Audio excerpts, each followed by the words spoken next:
How many God-given dreams have you and I left unrealized because fear placed us in a prison that we could not escape from? Let me ask us another question.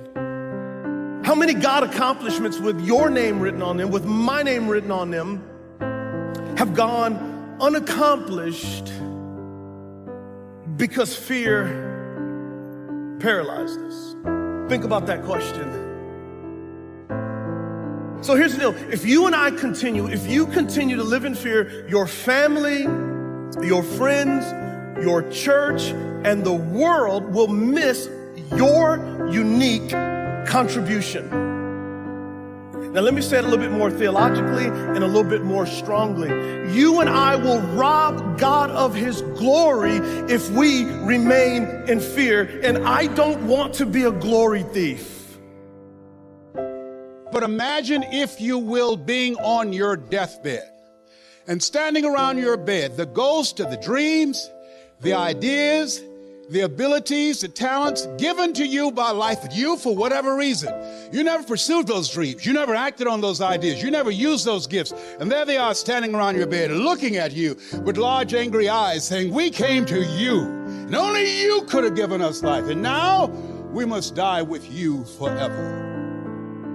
And the question is, if you died today, what dreams, what ideas, what leadership, what books, what gifts will die with you? A very good friend that I lost recently, Miles Monroe, said, the wealthiest place on the planet is not in the Far East where there's oil in the ground. It's not in South Africa where there are diamond mines. He said the wealthiest place on the planet is the cemetery. Because there you find potential never realized.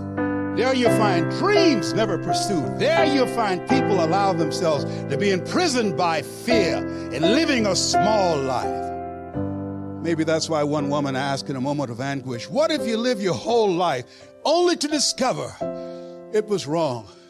Maybe that's why Henry David Thoreau said, oh God, to reach the point of death, only to realize that you've never lived, only to realize that you've never scraped the surface of your potential. Are you tired of being stuck in fear? Well, God wants to give us courage to face our fears. I grew up as a compulsive stutterer. One of my greatest fears in life was talking in front of people, because when you stutter, it doesn't go so well and people laugh at you. Got laughed at a lot. I had to go to a little special class for people who can talk real good, and other kids knew, and they'd walk by the class like, hey, how you doing? Didn't want us to talk. I remember in 10th grade leaving a French class because I had to stand up and give an oral examination. I left the class. It was too painful. I didn't want to be laughed at. The teacher was very merciful and let me come in after class and everybody else left to give my message. In 1998, played one last year of professional football. Then in the fall of 1999, I was a brand new Christian, and I was invited to go speak at a youth event. It's like former NFL player who loves Jesus, give him a microphone to speak. And I really wrestled with God. I said, God, why would you send me to go? I'm a compulsive stutterer. I'm a brand new Christian. Why would you send me to go?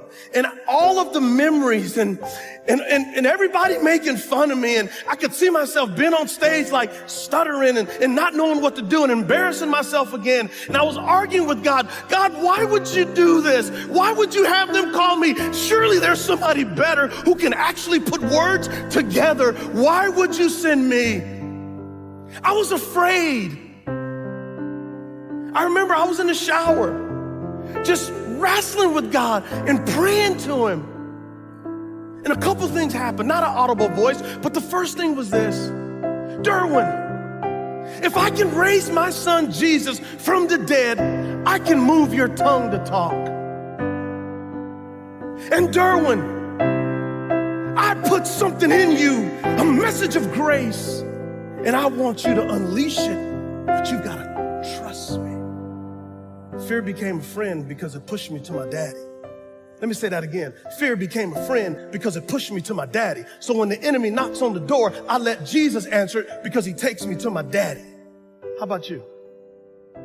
Where does fear take you to? A bottle? Prescriptions? So I went down there and I preached, and note cards are falling out of my pocket, and shared my story, and at the end of it, a bunch of people came to Jesus. And God was like, see, I got this. What's your lo and behold moment that fear is right there, but you're paralyzed because you're afraid of your fear more than you love the glory of God?